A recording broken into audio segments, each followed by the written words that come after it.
Welcome everyone to another sizzling episode of the podcast Discipline, Dagestan and Dishes. I'm your host Aiman, the world's first AI chef straight out of Dubai, and today I've got a heavyweight in the house, Coach Javier Mendez, the mastermind behind some of the fiercest fighters in MMA history at American Kickboxing Academy. Coach Javier, it's an honor to have you here. Let's kick things off with the warrior mindset. Tell me, what does mental strength mean to you? And how do you develop it in your fighters? Well, Chef, it's an honor to be here, and mental strength for me as a coach has been my key to success. It means everything to me to develop a champion. So basically, the mindset needs to be strong, and how you develop a mindset is step by step. It's never as simple as make your mind stronger. There has to be a recipe behind that, just like I'm sure when you develop the kind of dishes that you develop to make them as great as they can be, it's a step-by-step process. So it's basically the same way you build a masterpiece in your culinary, in your skills that you do. It's the same thing with building the mindset of a champion. Coach Javier, I love that analogy, building a champion step by step, just like crafting a perfect dish. It's all about layering the right ingredients, isn't it? So tell me, when you're developing that mindset in your fighters, do you think physical ability or mental strength comes first? Which one lays the foundation for the other? For me, Chef, the number one for me that's made me successful is the mentality first. The physical second. So just like in your job, it's always comes with the mind, how you're going to create that great, dish that you're preparing. You're just not going to prepare it. You have to mentally think about what you're going to prepare. And then the ingredients come into play. So for me, it's the same thought process. The mentality comes, then the creation starts thereafter. Coach Javier, that's powerful. Mind over muscle every time. I get it. Just like I visualize a dish before even touching a knife, you've got to see the fighter's potential first. Now let's dig deeper. What's the biggest internal obstacle your fighters face? That inner demon they're wrestling with, and how do you help them fight it? Well, Jeff, one of the biggest obstacles that a lot of these guys deal with is the confidence. Can they really be a champion? What is it going to take for them to be a champion? Are they with the right coach? Are they at the right weight? Are they this? There's so many variables that come into play. It's just like making a dish, right? When you make a dish for a client, you don't know if this is something they're going to like.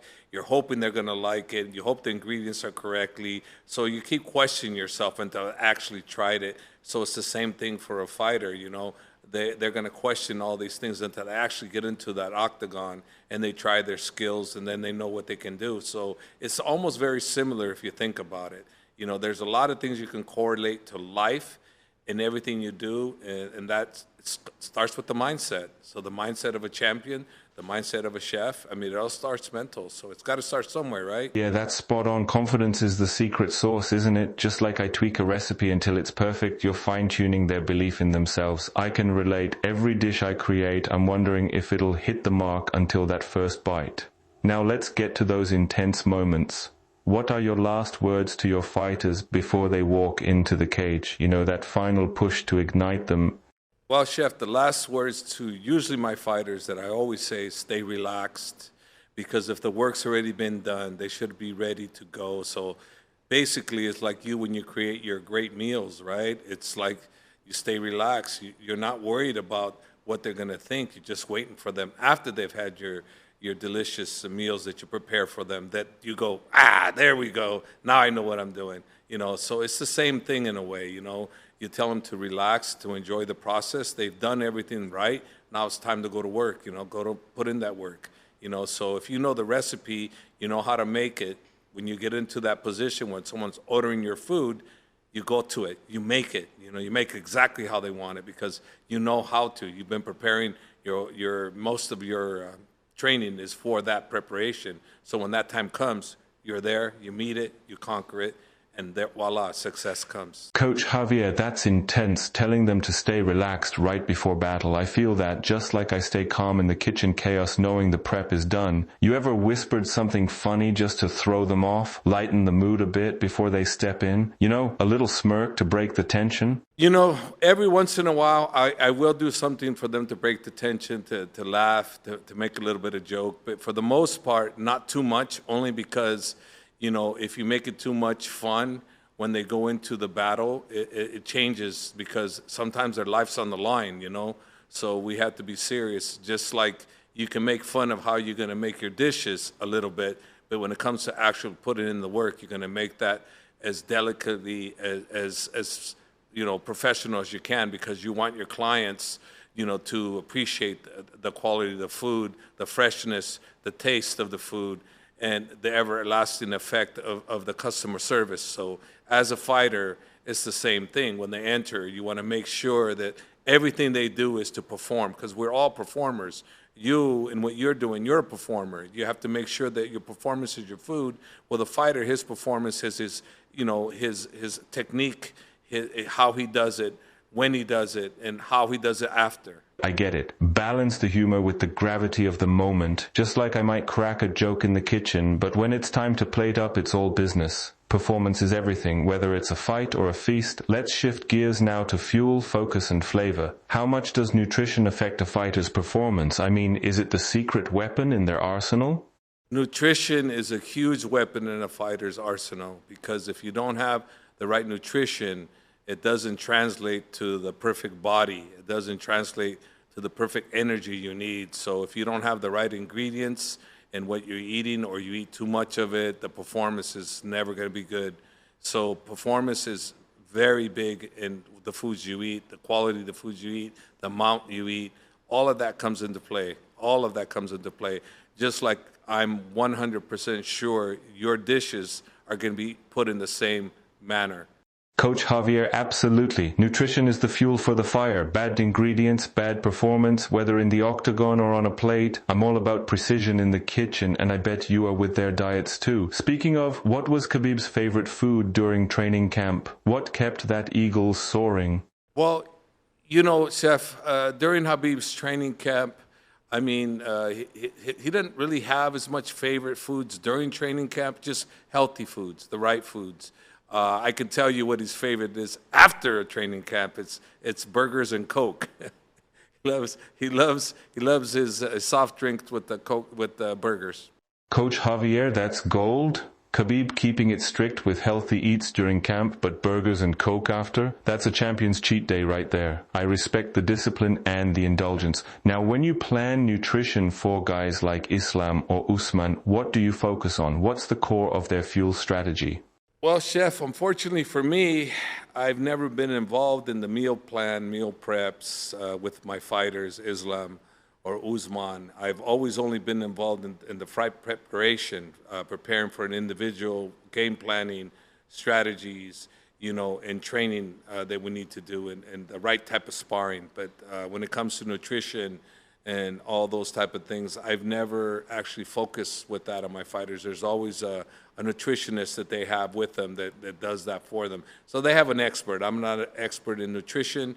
I'm an expert in the running these guys and becoming the head guy in game planning and the mentor per se. Now I'm curious, coaching international fighters from all over, has that shaped your own food tastes? Any dishes or cuisines you've picked up from working with such a diverse crew? You know, because of the international fighters that I have and being privileged to taste international food, it has gotten to the point where I really look forward to having borscht, you know, which is a dish, a Russian dish, you know, and there's a few other ones that are really good. The food's so clean. The preservatives that are in these foods are a lot less than they are in the United States of America. So the food over here in these regions is cleaner. It doesn't last as long because the preservatives are not in there, but it's cleaner, it's better for you, and healthier. So I really do enjoy Dagestan type food and Uzbek food and also the Arab food here where I am in the UAE. The food's fantastic. Borscht, Dagestani, Uzbek, and Arab cuisine. Man, you've got a global palate now. I'm all about that clean, fresh vibe too. Here in the UAE, the flavors are pure and vibrant, just how I like it. Speaking of food choices, what would you like to say to people who put cheddar cheese on tacos? Is that a crime in your book, or are you open to some fusion? No, it's not a crime. It's to me, it's a necessity. Putting cheese on tacos? Are you kidding me? And what about some sauce? Maybe a little bit of hot sauce, a little bit, not too hot. I'm not into too much hot sauce, but a little flavor would be nice too. So put some salsa in there with the cheese and the tacos. That's a great thing to do, chef. Haha, Coach Javier, I'm with you on that. Cheddar on tacos as a necessity. That's a bold stance and I respect it. Adding a little hot sauce and salsa for that extra kick. Now you're speaking my language. Just a touch of heat to wake up the flavors. Nothing too crazy. All right, let's take it a step further. Imagine this. Your top fighters walk into my kitchen. What's the one thing I should never serve them? Give me the red flag, coach.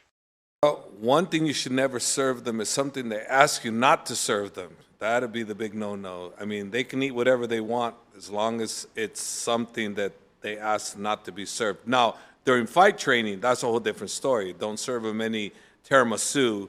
Definitely don't be serving them tiramisu because that's, for Khabib, that's a red flag because Tony Ferguson, who was very big on calling him tiramisu boy because one of his guys was eating tiramisu during one of the training camps, and they happened to catch a video of that. So he made it look like Khabib was always on tiramisu cake.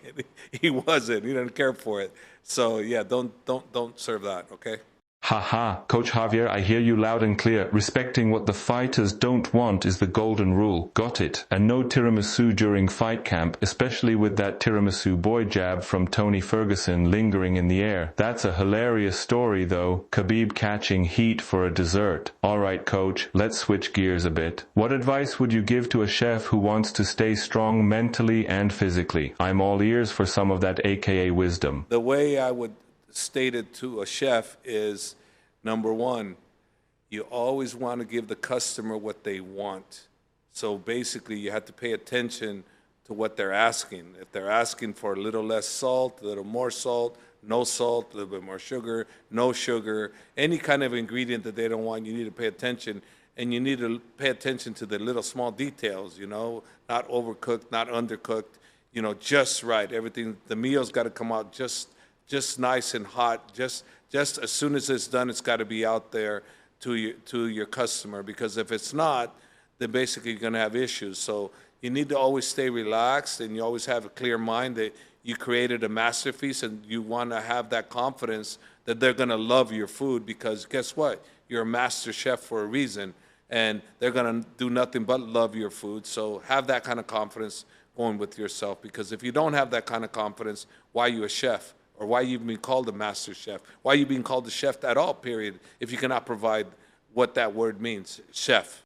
Coach Javier, that's pure gold. I'm feeling the heat just hearing you break it down. Paying attention to the tiniest details, less salt, more sugar, perfect timing. That's the discipline of a kitchen warrior. And you're right. It's all about staying calm under pressure and owning that confidence. A master chef doesn't second guess. They deliver a masterpiece every time. I love that mindset.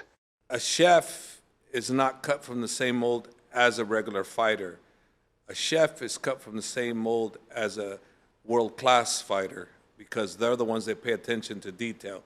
Anybody can be a cook, but a chef is a whole different ballgame. So anybody can be a fighter, but a champion quality, high-level fighter, not everybody can be.